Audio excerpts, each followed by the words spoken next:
Wow. How are you? How was the other one? Fine. Yeah. Fine. I said, some run of food that made me marry my husband. I didn't want. How are you, man? Good to see you. God, goodbye. Start. But I have a portion part of tomorrow. Okay. Yes. Oh, good, good, good. I have no Okay, you know, when I share the screen, I'll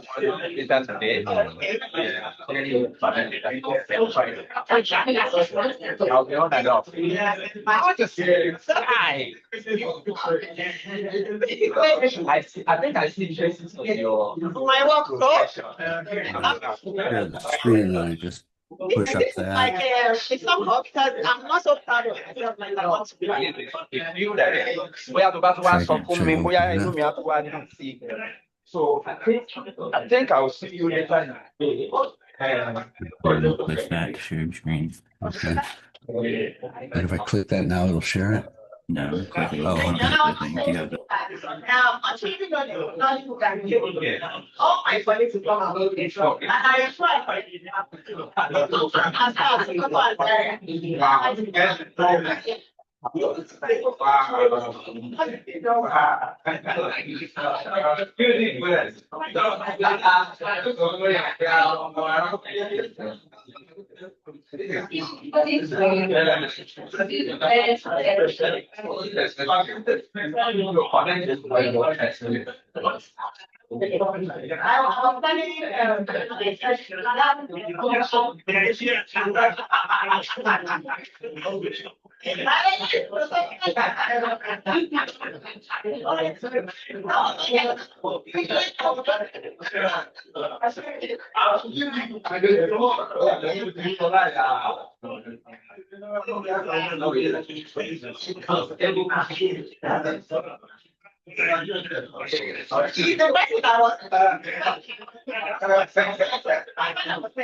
Please, would like to clear the room for the next session. I would like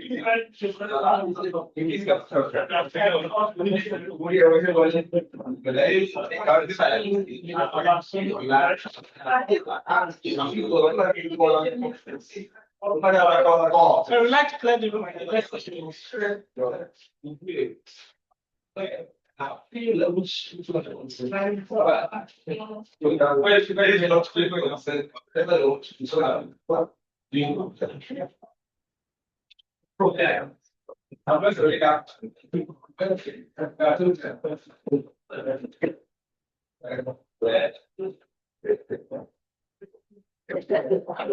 Hi, folks. We'll start in a few minutes here. I'm not sure if there's a camera where we can see the room. Is that possible? We are going to make that right. Just hold on for a minute.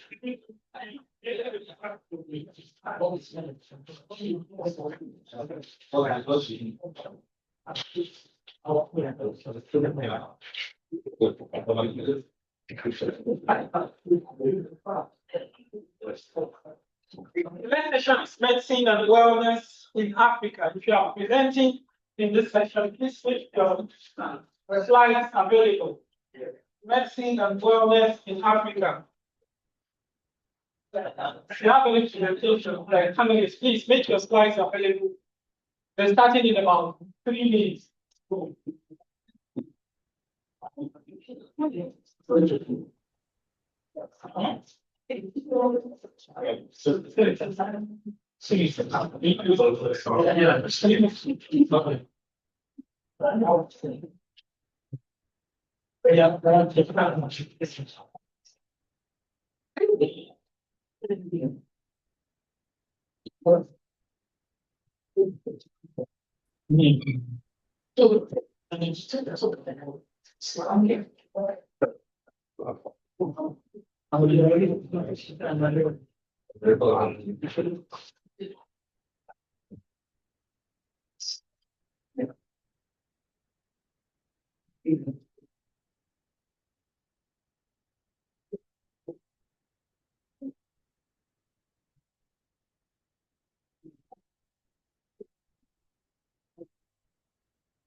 That's great. Now we can see the room, which is wonderful.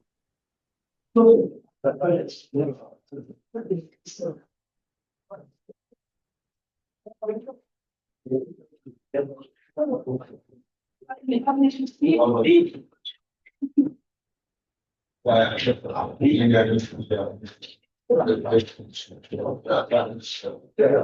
you get that?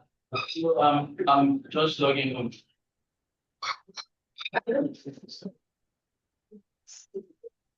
Okay, folks, can you hear me? And is it viable for me to chair online like this?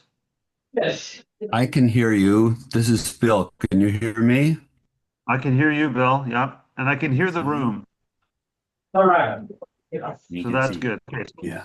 Thank you so I just want much. to inform you quickly that Okay, I'm going great. to both of you for both. The admin that we have in instructions to develop network internet issues. Confirm that you understand. I can't hear what you said. I just said that I'm going to be making both of you co-hosts in the event that we have any disruption as a result of internet issues. Okay, sounds great. Okay, So that the super. session doesn't get Okay, let's interrupted. do a quick. Okay, thank you for that. Let's do a roll call here and see who's available for this panel on medicine and wellness in Africa. I'm going to be the chair. My name's Jonathan Roberts. I'm at University in Halifax, Nova Scotia. That's in Canada. And I think I see Stuart Leslie there. You're there? Great. Sorry. Okay. Yes, I am. Okay, super. Okay, so is Miracle Nduka here? Yes, I'm here. Is Miracle here? Yes, Okay, super, great. So, yeah, And I'm then here. you're here. Okay, so Miracle is here. Okay, so we also have from the University of Nigeria, Adago Obio Malamoha. Are you here? She's not able to join yet. Maybe before the end of the session, she'll seem to be able to join. Okay, so we hope that Adago can come.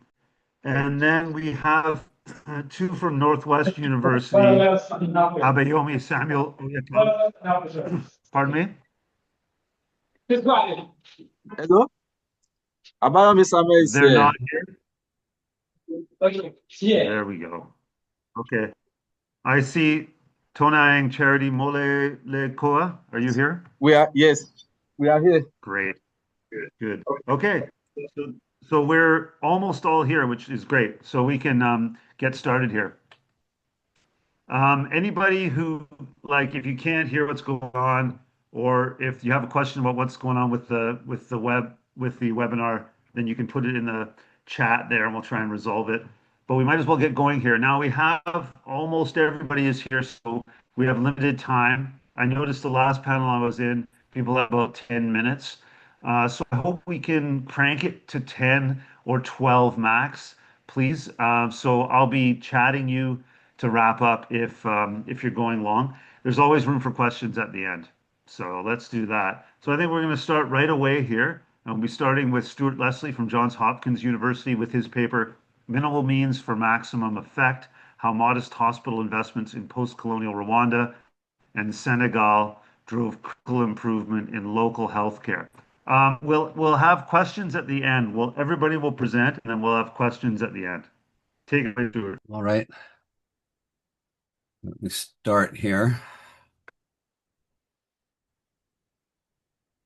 Can you see the screen there?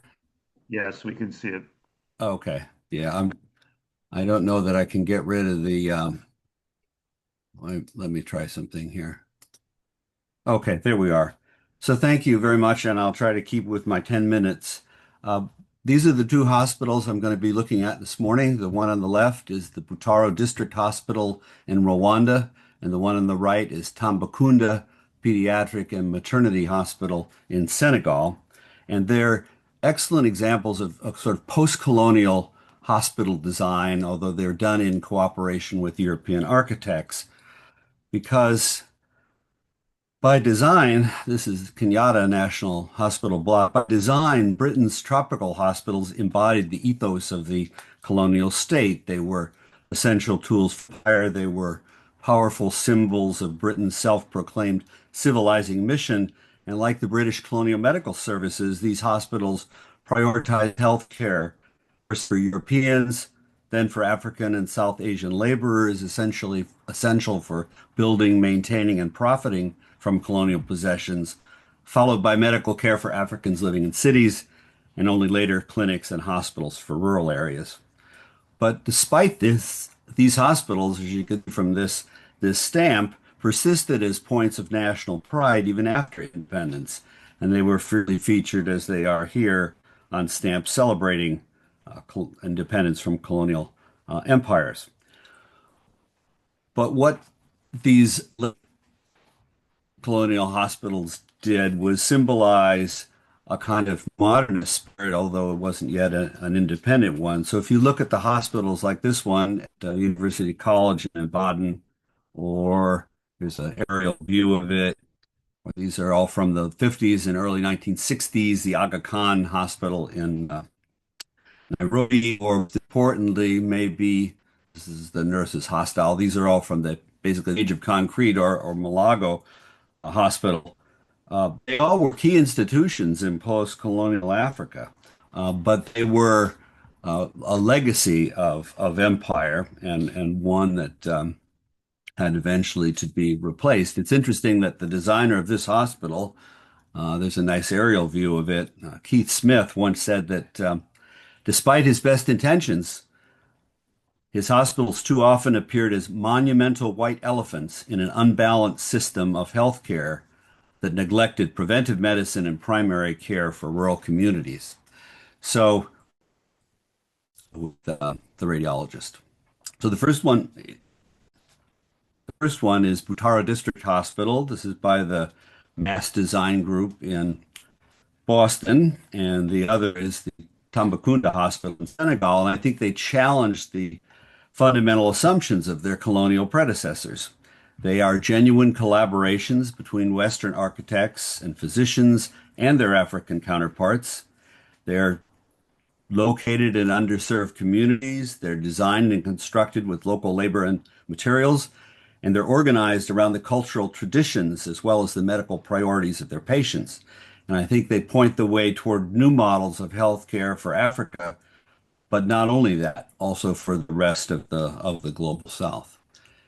So this is the location of the Rwanda Hospital. It was built by Dr. Paul Farmer, famous for Partners in Health and his work in Haiti, but he also was working in Rwanda, and he was asked by the president of the country after the genocide in 1994 to build a new hospital in a relatively isolated part of the country in the north. And he was a kind of do-it-yourself architect in Haiti, but for this project, he hired a young group of designers from the Harvard Graduate School of Design, and they selected that stunning hilltop that you just saw, which had been an old army barracks, and they set about turning it into a new hospital, a hill of healing, they called it. So they were long on idealism and they were short on construction experience, but they accepted the commission, the Mass Design Group. Co-director Michael Murphy worked with a local physician really as the contractor for this. And as you can see, it used local materials. Those are volcanic rock from the surrounding mountains. Local labor who was trained to do this and lay out these stones in this pattern. And they were trained locally. And the whole idea here was to make the cost cheap, the maintenance cheaper, and the building more attentive to the needs of the patients who would be there. So what they did was set up a relatively small campus, and they designed it's 150 beds, And they designed it so there were no elevators because you did not want to have elevators in a place where the electrical grid was often down. It's much easier to move patients by bed on small ramps. And they also designed it so that instead of having a double loaded corridor like a Western hospital, like Mulago did, you have the patient's beds back to back here. It gives them plenty of natural light and air. It's all passive cooling, cross ventilation, ceiling fans, beautifully designed for that. It makes it also easier for the nursing staff to keep track of the patients. So it was built, this thing, by 4,000 people who were trained to do things like be masons or welders or to make furniture and things like that. So almost all the equipment was as well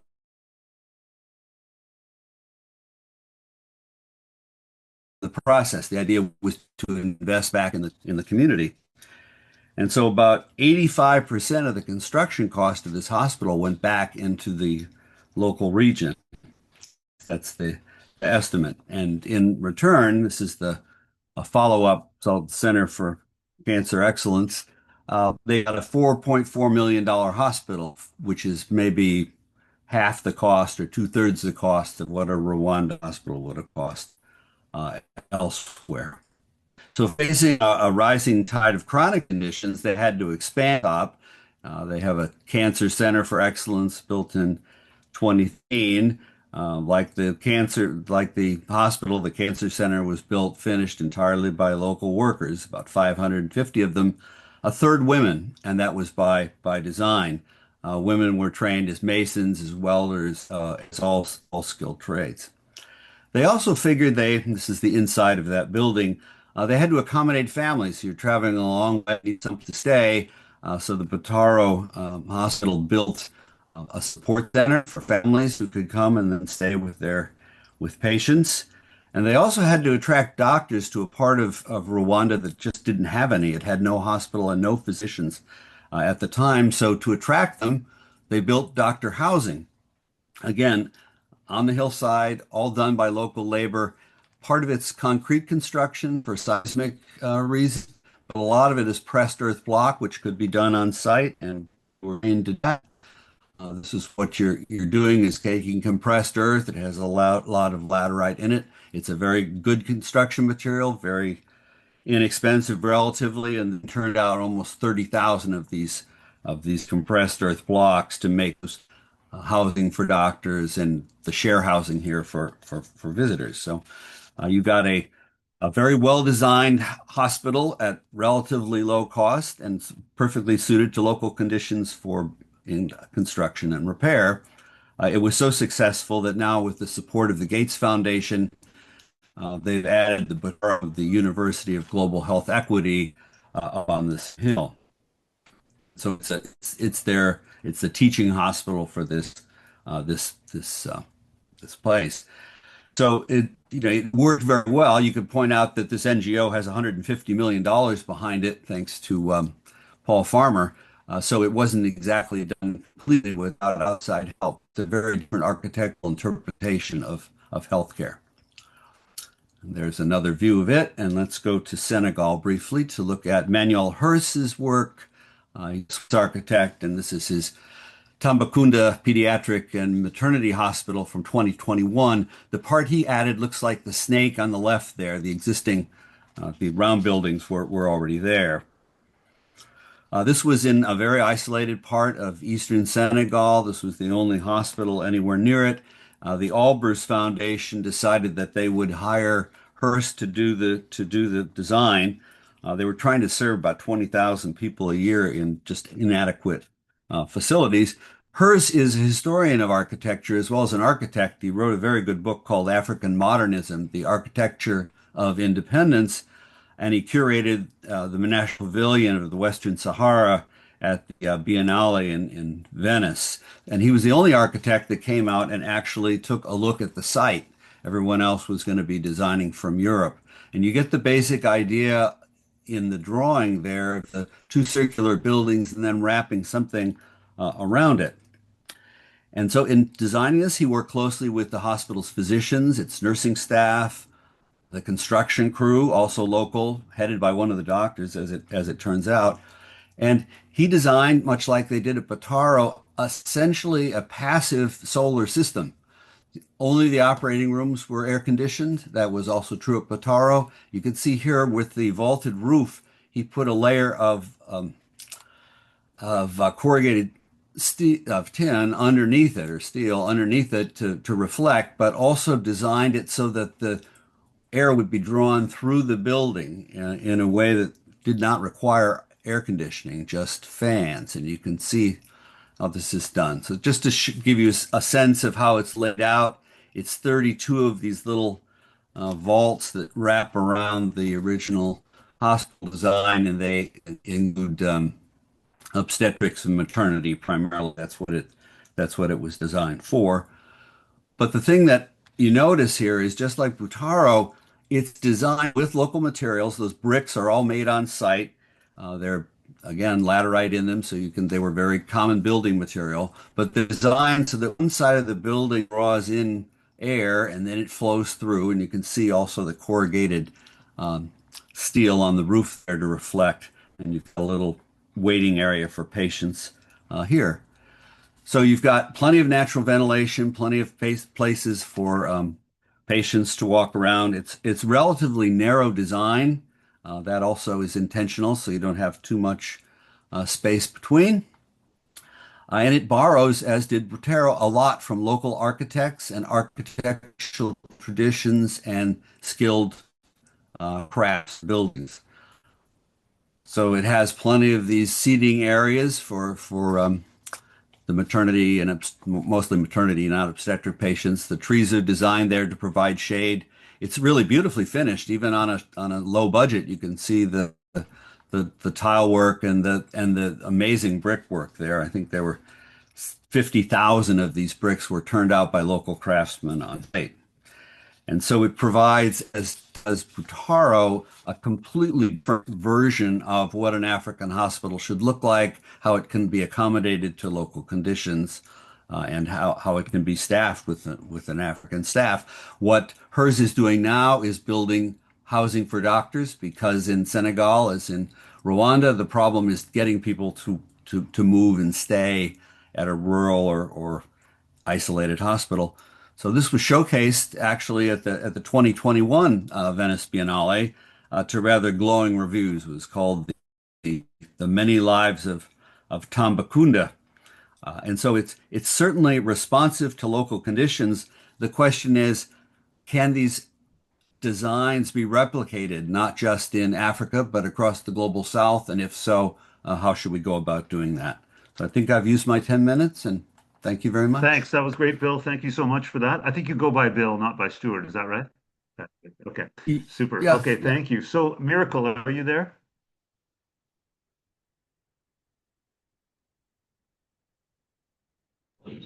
Yes, I'm here.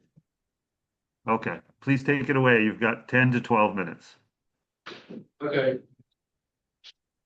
So good day, everyone. My name is Miracle Oluka, a graduate student of the University of Mississippi, and I want to really say that I adjusted my topic a little bit because of my findings from the National Archives Enugu. So what I'm working on right now is sanitary inspectors, smallpox, and public health responses in Eastern Nigeria from 1920s to 1950s. So when I was at the National Archive in Enugu, I found out about smallpox disease. It was an epidemic disease in Eastern Nigeria, and it occurred in dense locations such as the Brass divisions involving the Ijo areas and the Kalabari areas and the Abadi Street, as well as the Onitsha areas. So the records revealed that smallpox epidemic was mostly prevalent in overcrowded areas, hence the need for sanitary inspections in those regions. I also uncovered that during the 1920s, that recorded the outbreak of smallpox in these mentioned areas, I realized that many people, avoided vaccination because the commonest method of, controlling the smallpox contagion in this period was compulsory vaccinations. But the local populations avoided vaccination. Some women, took off to the bush with their children. And then I found out that the reason people avoided vaccination was because of the propaganda that these compulsory vaccinations we are giving freely. And because it was given freely, they lacked trust in such free vaccination. And also, the implications of these vaccinations, resulted to ulcer. People that were vaccinated developed ulcer and they were charged before they were being treated in ulcer. So as a result of this outcome of vaccinations, people avoided it. And then also because of the belief system of people, I came across a newspaper, Nigerian Daily Times, that really posed an interesting question to me. The title of that newspaper article is about, is smallpox a human being? And then I went forward to read that newspaper article and I realized that the indigenous belief system about smallpox outbreak during the colonial period was all about that smallpox is a visitation from a deity. And because it's a visitation from a deity, it attracted stigma to many sufferers. Even at death, when a smallpox patient dies, people avoided the burial and people were told not to cry. Reason being that when you cry, you are going to invite the wrath of that smallpox deity and they're going to infest you as well. So the kind of smallpox patients suffer stigma and they suffer neglect even at the point of death and during the time of their burial. So as a result of all of this, people dissociated themselves from smallpox patients and also avoided anything that has to do with vaccination because they had this belief system that it's not supposed to be the kind of treatment method. And then coming to the aspect of sanitation, my work is trying to look at the intersection between smallpox and sanitation. Why do people, and I am posing a question, why do people avoid smallpox vaccination, but they petition for sanitation? In one of the materials that I uncovered, which was colonial correspondences and annual reports during the colonial period from the 1920s to the 1950s, I found out that some communities in the Delta region, in the Port Harcourt areas, we are petitioning for the absence of sanitary inspectors in their region. The petition was all about how they looked at the Onitsha areas, the sanitary work. They said the report shows that the sanitary work in the Onitsha area was excellent. And as a result of that, there was reduction in epidemics such as smallpox. So people were petitioning that there are no sanitary inspectors in their area.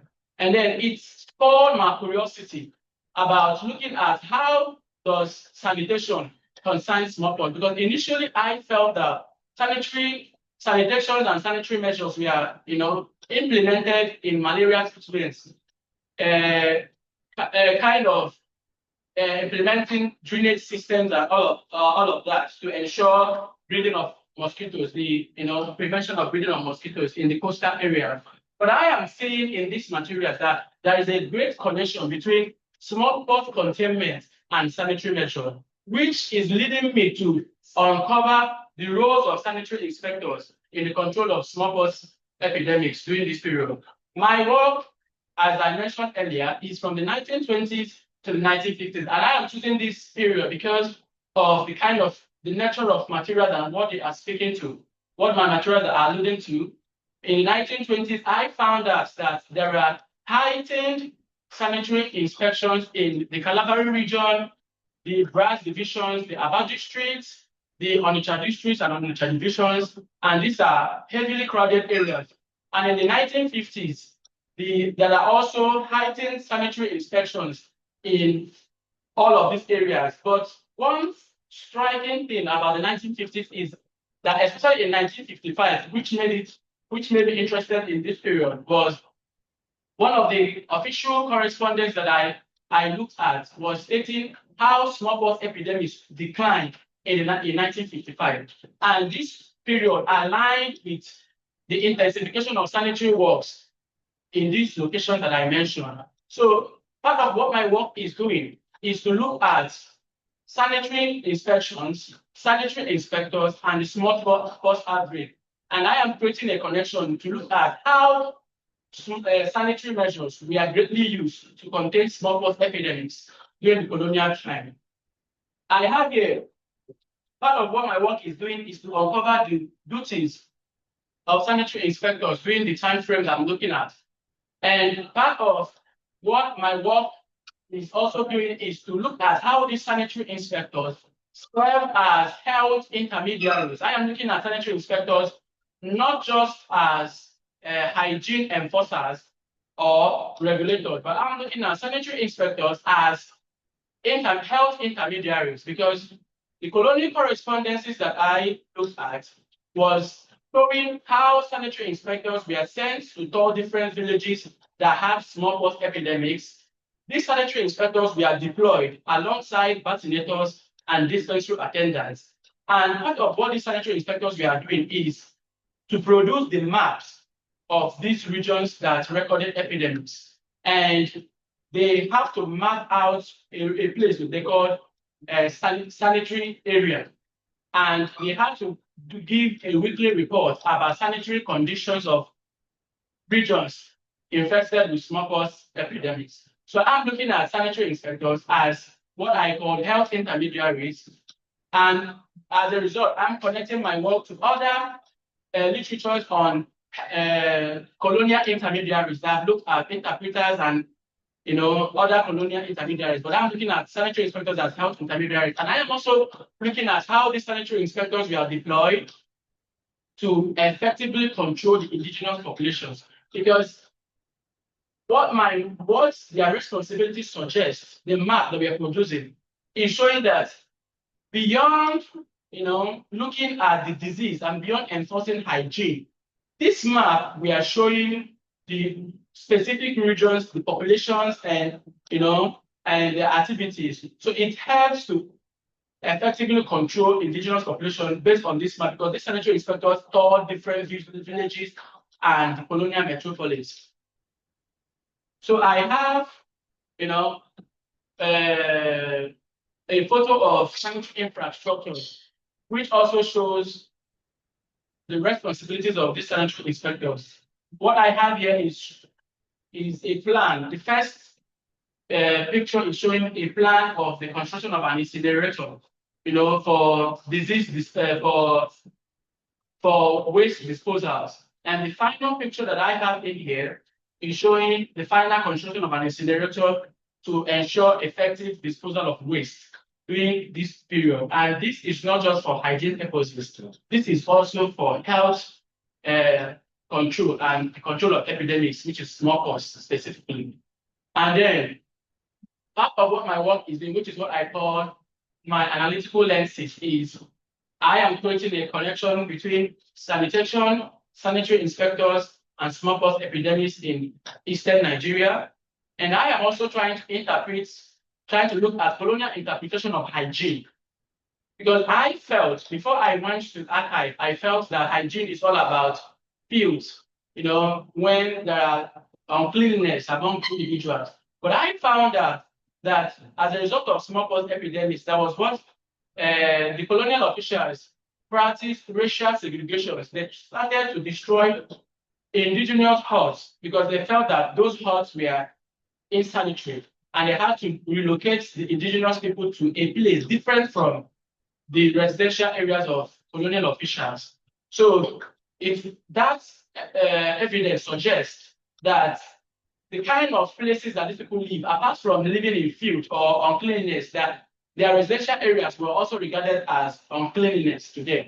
Not necessarily that they were dirty, but because of the kind of place they live, and because they live close to European officials, they were seen as insanitary and had to be relocated. I am also looking at how sanitary measures in different areas differed, because part of what my research uncovered is that sanitary measures were different in colonial first class towns.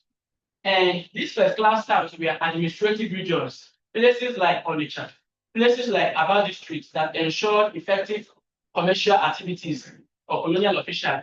Sanitary measures were different in that area, and there were adequate sanitary inspectors that were deployed in these regions. Unlike in other locations, which spurred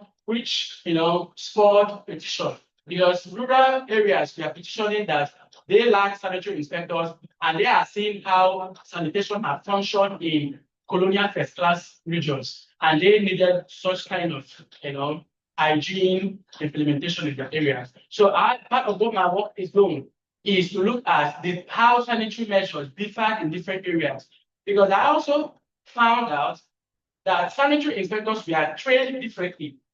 There were sanitary schools located in Umudike, Umuahia, Ibadan, and different areas. And these sanitary inspectors were trained based on their qualifications.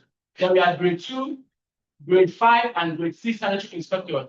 And I also uncovered from this material that there were first class, second class, and third class sanitary inspectors. And these classifications of these sanitary inspectors determine the regions that they functioned. So obviously, first class sanitary inspectors were sent to first class colonial towns such as Onitsha, Aba, and other regions. And other second class and third class regions had to handle rural villages. And also, what I'm looking at is the racial politics. It's time to wrap up. Yeah. So part of what my work is doing is to also look at the petitions and the resistances to smallpox control.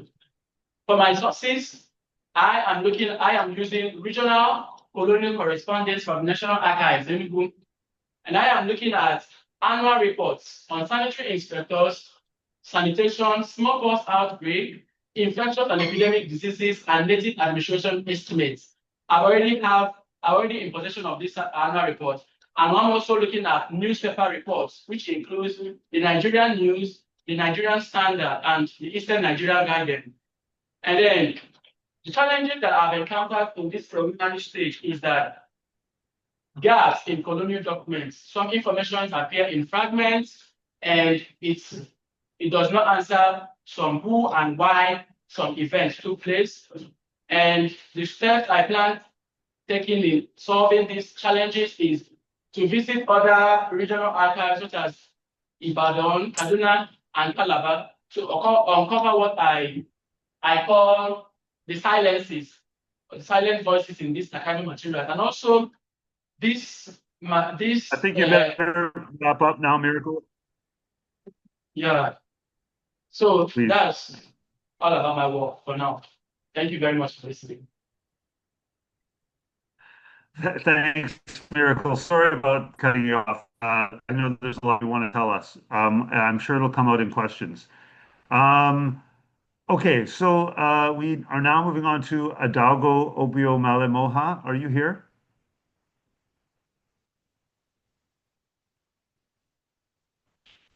I don't see you online, so maybe you're not here. Okay, so we didn't get to that paper, but if you show up, if the person shows up, please let me know anyone, and we'll let them speak. That means we're moving on to Abayomi and Thonang. Sorry if I mess up your names, but I believe you're online here with us. Is that right? We are online. Yes, we are on.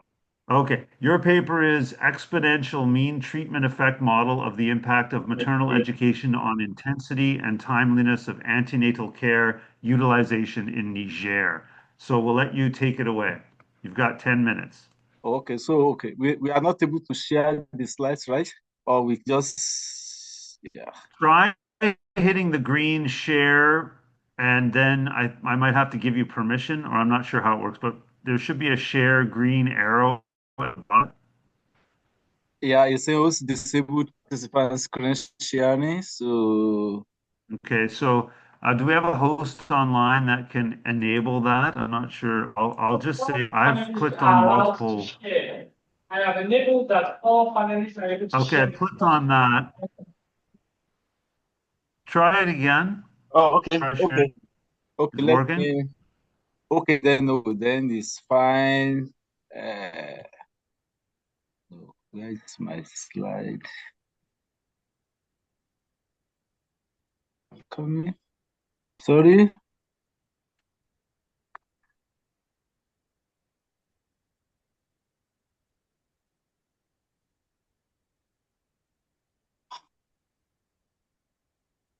Okay. Okay, you're Okay. starting the sharing. Okay. There we Okay. go. We So, can see something now. okay. Thank you. This is not what I want to share. This is what I want to share. Okay. Okay.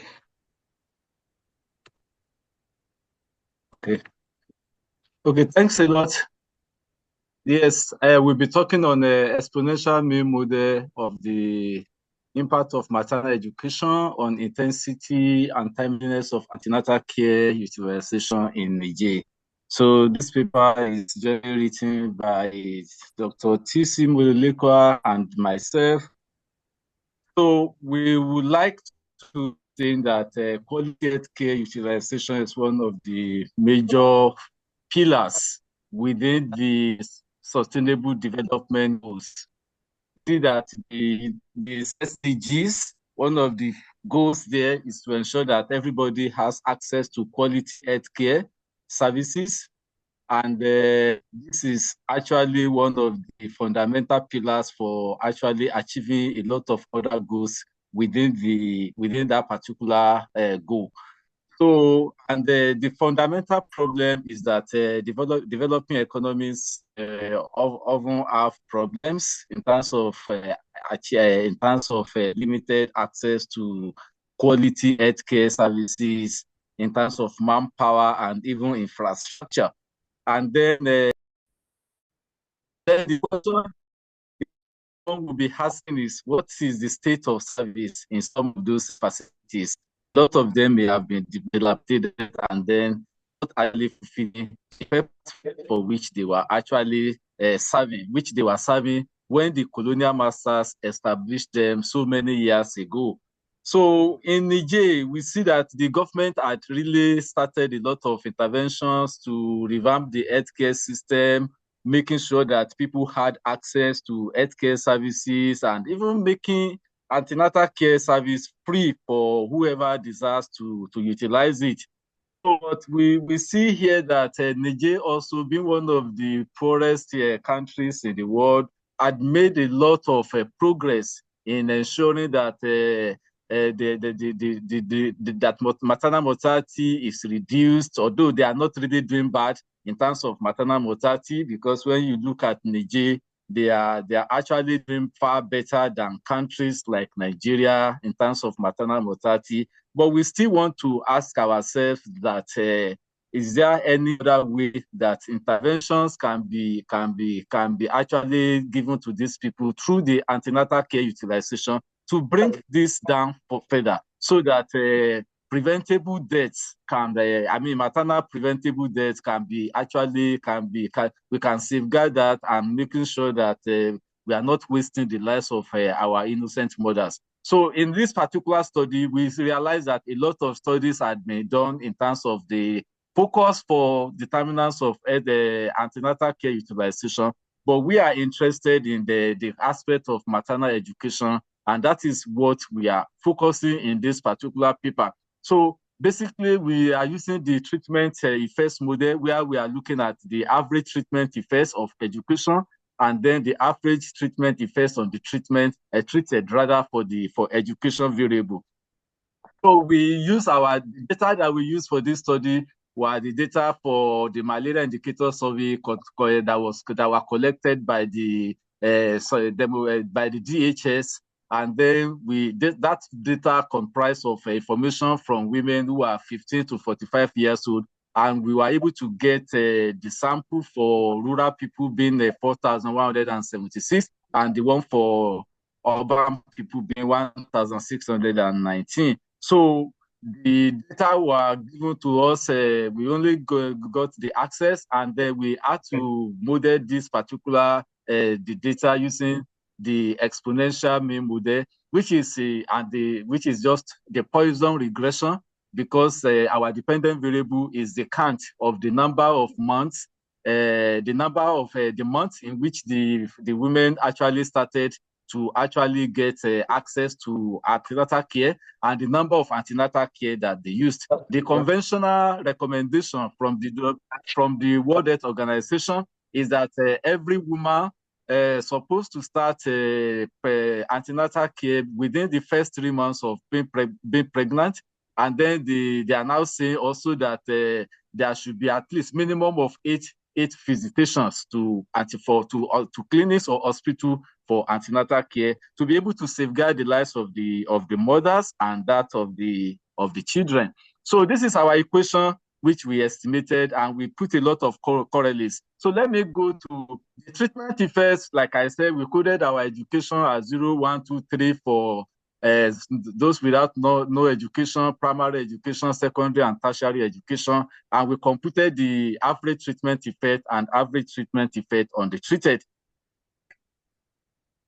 So because of my time, the results are just going to be summarized here. We see here the number of visits. This is really quite interesting here, because we can see here when you look at the blue line, that is the number of visits that they had.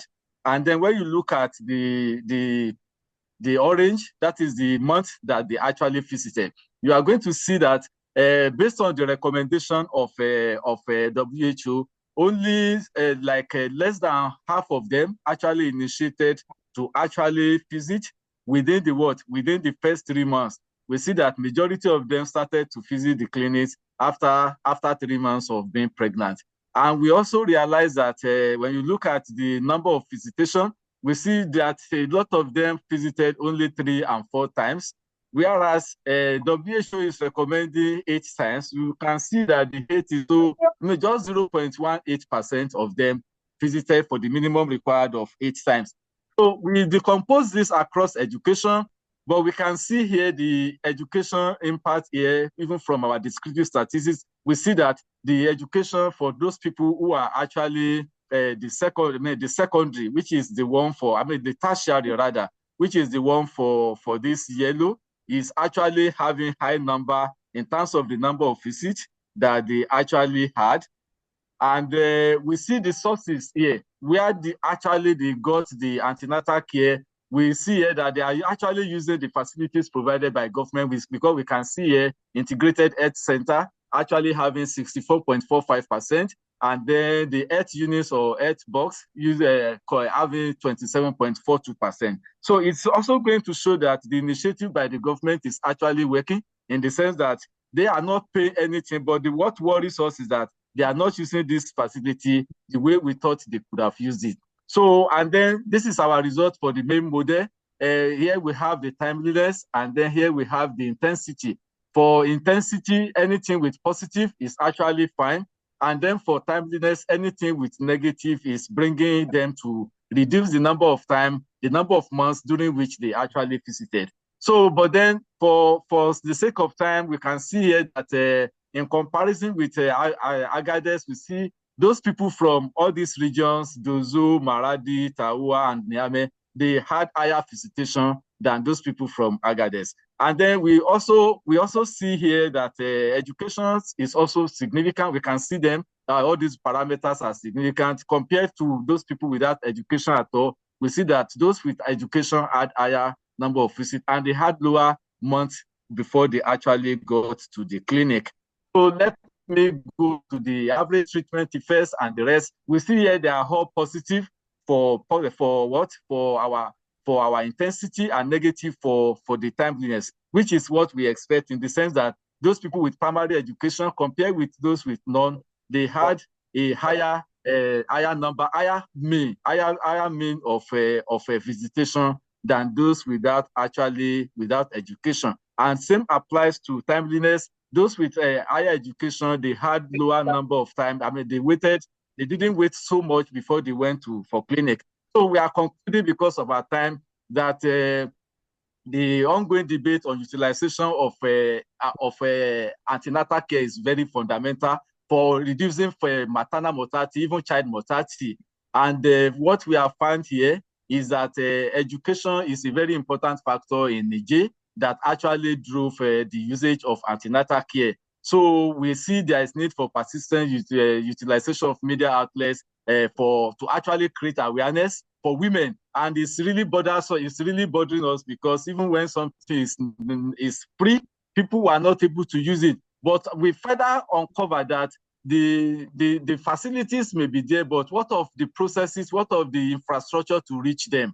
In case of the road, because of some of them may stay like 10 kilometers, 30 kilometers away from all these facilities. So access barrier will be very fundamental. So these are the findings from our study, and we want to thank the organizer and the coordinator for the opportunity to present this paper. Thank you very much. Thank you so much for that tightly knit together presentation. I guess I've gone a little bit hard on all of you in terms of time, and probably that has annoyed you in terms of how much you've been able to express. So what I'll do is I'll go through mine as quickly as I can, and then we'll get to some more questions so that you can elaborate. Okay, I'm just going to share my PowerPoint here if I can find it. See here. It's that it? No, that's not correct. Not correct.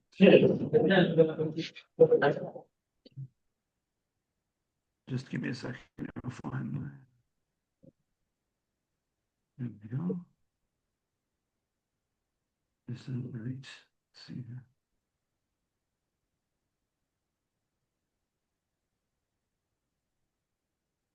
So all of you, can you see my decolonizing title? Yeah, you can see it. Okay. All right, it's better now. Yes. Okay, good. All right, great. Okay. So uh, I'm working on a project here with a colleague of mine, Oluwatoyin Dunton, and it's broadly called Decolonizing the Origins of Modern Medicine in Africa. And I want to go through some of the ideas that we've come across so far. This project has involved, it's going over several years, and we've already had a conference, and we have a collected works coming together on this topic. It is about the broad story of modern medicine, and we tackle these key questions of what decolonizing means and what modern means in Africa in terms of medicine, even the term medicine. So this project kind of started with this figurine that let me just move it this way. Yeah, this figurine that we came across in a market in Ghana. And we were asking ourselves questions about what the figurine means. You can look at it yourself and ask yourself what it means, whether it's tourist art or whatever it is, which gave us, kind of a material, something to hold on to think about this project that we're working on, decolonizing medicine. And then we came up with this find in the historical literature, which we call the broadside, which I'll share with you, and then the question about how to decolonize. So the broadside is this, you don't have to read it all, but the basic premise here is that there's not a single African mentioned in any textbook about exception of the Islamic Middle Ages from Egypt. And if you look at tropical medicine, the major textbooks about tropical medicine don't include a single person from Africa. So these are books by George, Cook, Rankin, Delaporte, and others. Zero names of any African doctors, nurses, and so on. You have unnamed dressers, unnamed nurses, unnamed technicians, but it's mostly about Koch, Roux, Manson, etc., all of these major figures in the world of biomedicine. So we argue that this is not an exaggeration. It's more than an oversight. It is what we would call structural racism within the episteme of modern medical history. So the question is, how can we write a medical history of Africa if Africans supposedly did not create, quote, medicine? So we have to think now, if you like, or perhaps overused. We tend to lean towards Kwame Anthony Appiah's argument about cosmopolitanism to try and think of figures in the Atlantic world as participating in a broad medical culture that isn't necessarily defined by actions in Europe.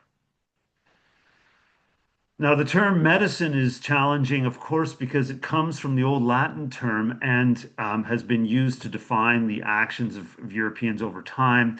That old Greek stuff, the medicine with Hippocrates and Galen and so on, stretching through. So we asked ourselves, we need to do we need to find a new word? And we looked at therapy. I've used the term therapeutic pluralism in my book, Sharing the Burden, which is a history of medicine in Accra, in Ghana. That's a patient-centered term. But we didn't know if that had the weight that we wanted, nor did healing or holistic ideas. And these ideas have been taken up by people in the diaspora to understand how medicine becomes hybrid in the Atlantic world. We thought this was too broad, but the main point we wanted to make, and this is debatable, I'd like to hear from you about it, was that medicine holds so much power that it needs to be attacked or appropriated. It's both a panacea and a poison. It is what heals us globally around the world, but also has so many inequities that it leaves us to die, or perhaps if we are not adequately served by it, we can actually be poisoned by it in terms of the drugs and treatments that we get. And history has many instances of this. We think it's very important to challenge and think about the idea of medicine. It's also, fortunately, a dead word from Latin, which we feel like we can maybe take charge of and control if we try and decolonize the term from the African context. Now, decolonization is problematic in many ways when you think about medical history in Africa. We can think about it as a retreat to the prior, that is, pruning out the different elements of coloniality to try and get to something that is before that, something that is indigenous or African.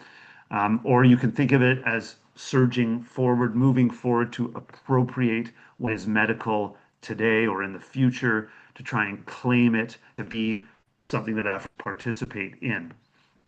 We find this is a bit of a semantic conundrum. Going backward, we risk primordializing, essentializing African therapy, and then moving forward without having established African participation in medical history. There's the risk of mimicry, that is to say, Africans simply doing the work that has been established within a Eurocentric framework. Okay. Modern also is a problematic term which we try and challenge basically by reconfiguring its timeline, its temporality. We take inspiration from Ajayi and Kizerbo here, the idea of the colonial parenthesis, meaning the colony is not necessarily the definition of modernity. It's a much broader frame. And we like to think about the late 18th and 19th century for medicine as a time of change when Africans were involved. So we tackle this broader timeline of medical history, which we think is basically unbelievable, absurd to some degree, and we want to break it up and redefine it. If you look at the story of modern medical history, it reaches back to ancient Greece and Rome, then fast forwards over 1,000 years to Islam, which saves medicine in its documentation, then fast forwards 500 years to the world of anatomy at places like Padua in Renaissance Italy. And then you have to go another 400 years until you get to the first clinical trial, which is one way of defining biomedicine. So we think this is really something that's not workable globally and is highly Eurocentric. It is merely a mapping of medicine onto a story of Western tradition, Western civilization, and it's not usable anymore. So we tackle this 19th century and say there are many things happening in the 19th century in medical history that are significant and undoubtedly significant. For example, germ theory is coming into being. You're getting vaccines at this time. But what we want to say is that Africans have been involved in medicine from the start and active on the continent and in the Atlantic world for hundreds of years. So how do we go about doing this? Well, we have to start from somewhere, and we pull together little points in time to make our argument. And I want to share two of those key vignettes with you very quickly here. First of all, we talk about Freetown as a medical capital. Of course, there are people living in this area before this, but it becomes the province of freedom in 1792 as the Quakers. Afterward, with abolition, you have over 100,000 so-called recaptives coming here. This is a massive endeavor that hasn't been taken into account significantly, we believe, except for in the history of slavery. But we think this is a medical story. The development of lazarettos in the town that become Kissy Hospital, where dozens and dozens of African doctors are doing the work of processing sick patients, defining their health, and healing them with new medical tools, local reagents, and imported goods in this Atlantic Medical Society that develops in Freetown. You also have Fura Bay College, which trains these people to do this work. And then political and defining the story of medical history in West Africa. So we talk about Africanus Horton, who ends up in the Gold Coast, trained in Edinburgh, trained in Edinburgh, becomes a physician, a medical scientist, is pursuing the cause of malaria, suspects it's caused by miasma, and wants to try ways of using ozone to reduce miasma in the air and to eliminate malaria. And this sort of scientific endeavor is right in line with what people are doing in the mid 19th century. Although we know today that the disease is caused by a parasite, we now know that also that ozone can be deadly to mosquitoes and is useful for sanitizing infected air. Just from the presentations we've had, all of those sanitarians who are often unnamed, but in colonial Nigeria, you don't have a lot of white colonial officials around. It's mostly Africans who are making those sanitation decisions, and they're also running those smallpox campaigns that go back so far in time. And then also the people who are doing the building, as Bill was talking about it, you have designs perhaps imported, but have to be implemented locally. So then medicine becomes an African endeavor as much as any other part of the world. And so you wonder who this character is and why he is in the marketplace as kind of colonial or tourist art or whatever he is. So that's the kind of question I have to pose to people today. And I'll wrap up 10.5, 10 and a half minutes and stop sharing. And then we'll move on to questions. We're at right now, we have about 25 minutes for questions. And I feel bad about those people who didn't get to speak. So I hope people finish there what they were talking about. So I hope people ask questions of.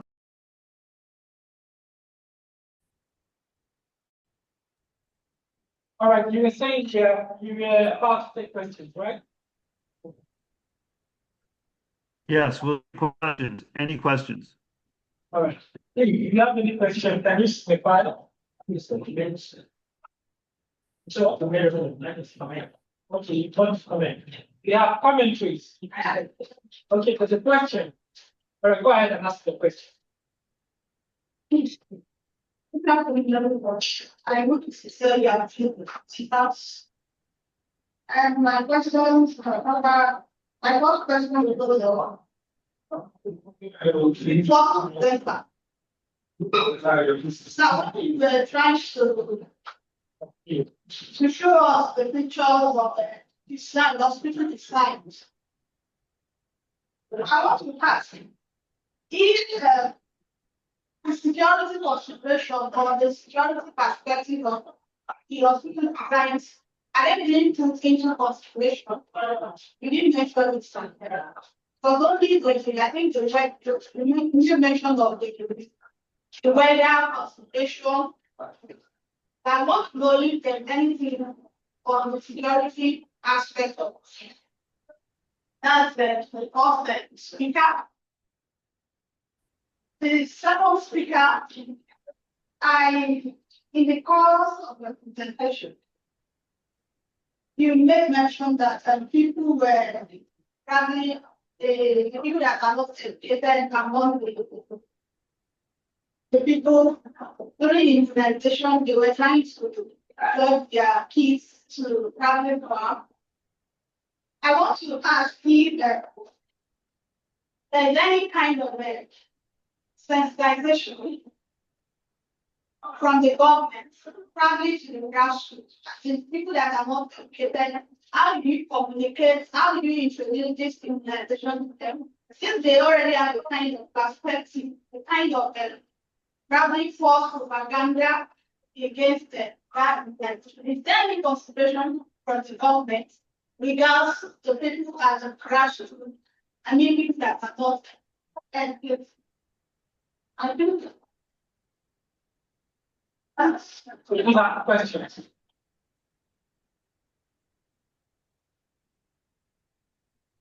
Did you got that? I'm afraid that the audio for me, I don't know about Okay, for the so rest let me of you take the folks question on again. is That's okay. So let me bad. take the So question if you could be again. summarized inside, yeah. Okay, I think I understood the question. Say again. Okay, was the question directed at you? Yeah, I understood my part. Okay, okay. Sorry, she's going to take the question again, just for the sake of being. I don't think he got the question correctly. all right. I think Go forward. Yeah, thank you. Yes. in the course of the first presenter, he made mention about the design, hospital design. I want to ask if there's any consideration regards security aspect of it, because he mentioned that they look at the weather, as in the physical aspect. So I want to know if there's any consideration in the research regards security aspect. Was any security aspect or perspective put or input into the design? Can you hear me? Yes, we can hear you loud and clear. I can hear you. Okay, good. All right, I Yeah. also have a question for you, Bill. I have a Yes. question for you, Bill. Yes. All right. Can you put some scrutiny on the concept of infrastructural wellness in Africa? When we talk about wellness, we don't just talk about the body, the human body. I think that there's a kind of concept that we should probably highlight or discuss more about infrastructural awareness, like what you tried to explain in your presentation. You were mentioning infrastructural facilities that we are providing to cater for wellness of the human body. Now, I believe that we can't take care of the human body. Whatever is going to facilitate wellness must be well itself. Whoever or whatever is going to take care of another person must first be well themselves, right? So I believe that there should be more scrutiny on the concept of infrastructural wellness. And I actually, okay, I'm going to direct that to you, and then later on, I'm going to direct the other questions to you appropriately. Yeah, I will say on infrastructural wellness, I like that term. It's an interesting one. That was given a great deal of thought by the architects, and what they were thinking of is not just infrastructural wellness, but community wellness, thinking the wider community. It's economic health, it's as well as its physical health. And in both of these cases, the point was to provide education, training, and skills for a local population as well as providing it with health care. Security, you might think would be an obvious thing in the case of Rwanda having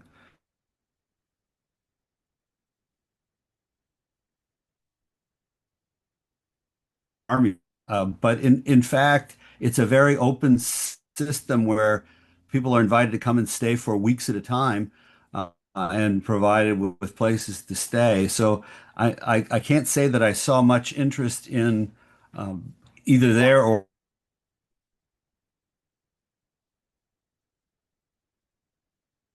the building and the services. It should be thought of as a kind of regional development. So that would be my answer.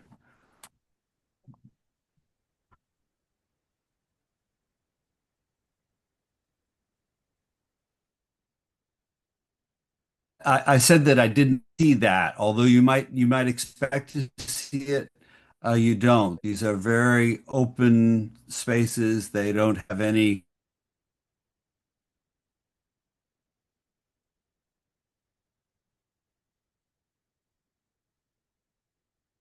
isn't that rural, but Butaro is. So security, no, no, I didn't see any consideration in terms of the architects and security, which you might think would be expected, especially no.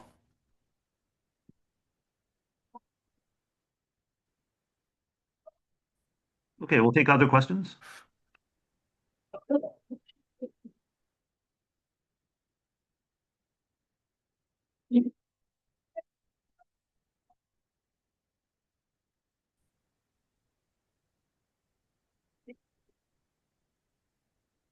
Okay, I'm not hearing the room, unfortunately. I do hear like a murmur, but I don't hear the That room. was quite So terrible. it maybe if someone's there. Okay.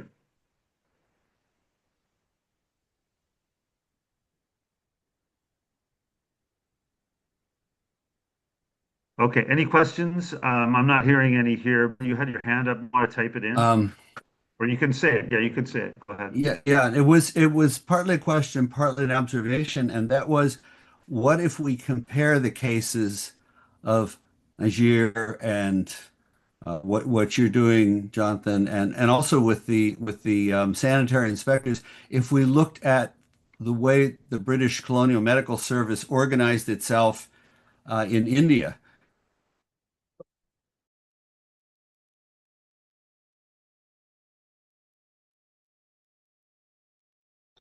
Doctors can do, or some of the government sectors can do. In Bangladesh, the Gona Shastra Kendra is almost completely self-sufficient, reaches the nations of thousands eventually, paramedics, some literate, but all trying to do in the field. And health sectors also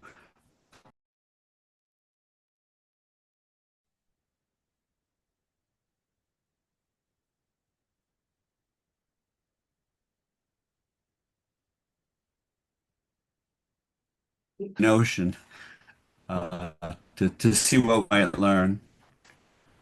Well, I'll chip in there, but I know pretty sure people don't want to say. Let me just jump in. And the problem we have, of course, is twofold. It's that Africans have been regarded as being agents or subjects that can contribute to the story of medicine.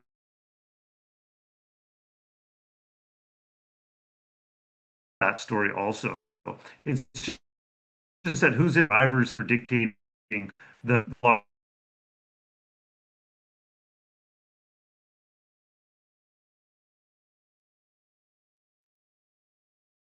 The room is back. Anybody who wants to comment or speak, go Yes, ahead. I think Miracle wants to speak about something.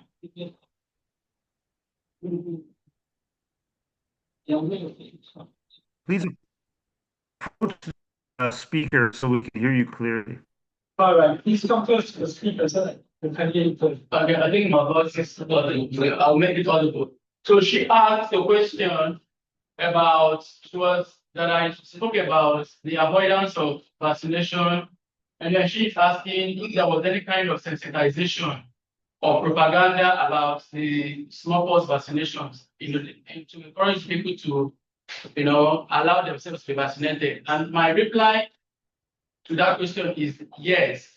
Part of what the sanitary inspectors did was to engage with propaganda or enlightenment. Because these are the rules. The sanitary inspectors are in two categories. There were African sanitary inspectors and there were European sanitary inspectors who served as superintendents.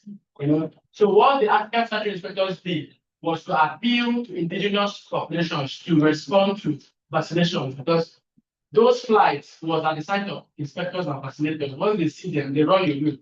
And then because people started, having this propaganda that, oh, vaccination is free of charge, but the effect of vaccination, which results in ulcer, is they are being charged. There are cases where people are being charged what they call conservancy fee of £3. So people were like, why is this vaccine? Because the the inducement for smallpox was facility. Why is it free of charge? But the implication is being charged. So what the colonial government did was to waive the conservative fee so that people could really see need to take vaccines. And also part of the reason people escape vaccination was because of their religious ideology as well. Because they believe that this thing can never be solved through vaccination because they are treated as a human being inflicted by the gods, and it doesn't call for this. So if you are inflicted, you must have committed something that have been inflicted, and it's only the spiritual world that can also cure you again. So these are part of the things that happen in the patient. Yes, we have another comment. Is that okay? Right. Okay. My name is Muhammad Joji from Bayero University, Kano. First of all, I would like to appreciate the effort of the presenters, panelists. It's really an interesting and insightful discussion.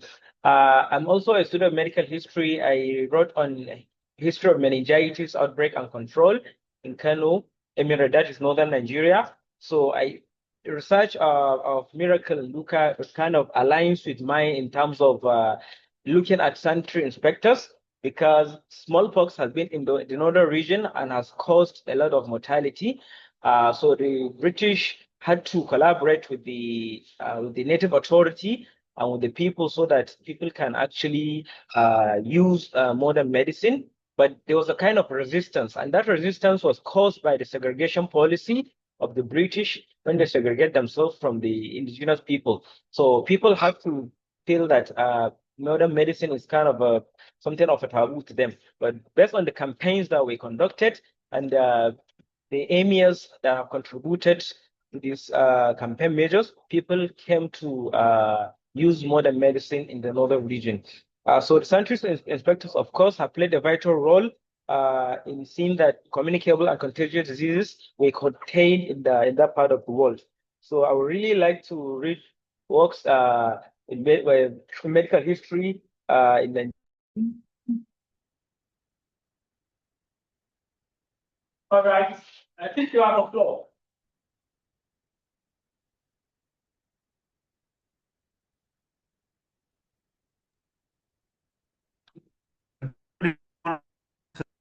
About maybe I don't know.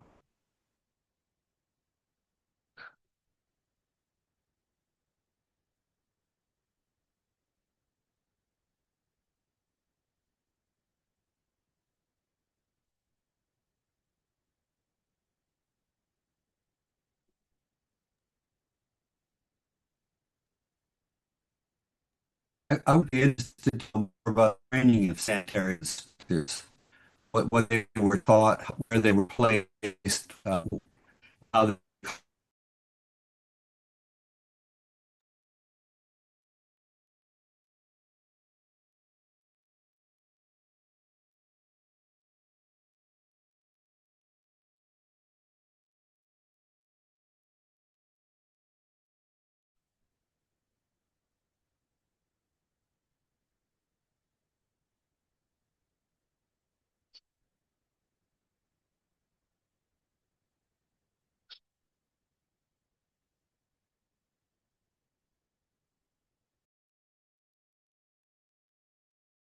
see colonial records who's trained, they graduated through from class D, class C, and so on to get higher salaries and other things.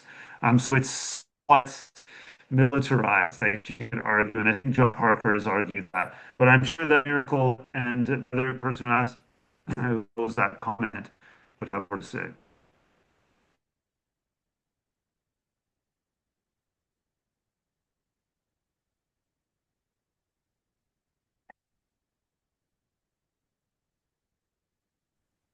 In connection with the Yomi, are you there? Would you like to try and answer the question I had about your data?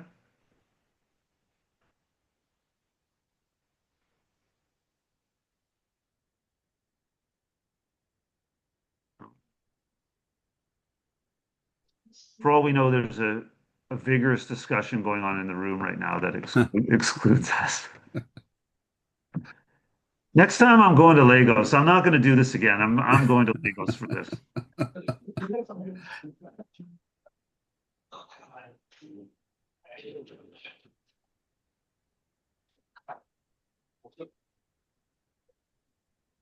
Okay, folks, I'm going to call it a day. I think we got somewhere today. I'm sorry I held you back in terms of the length of your presentation because time that maybe is not well used, but whatever. It's a hybrid conference.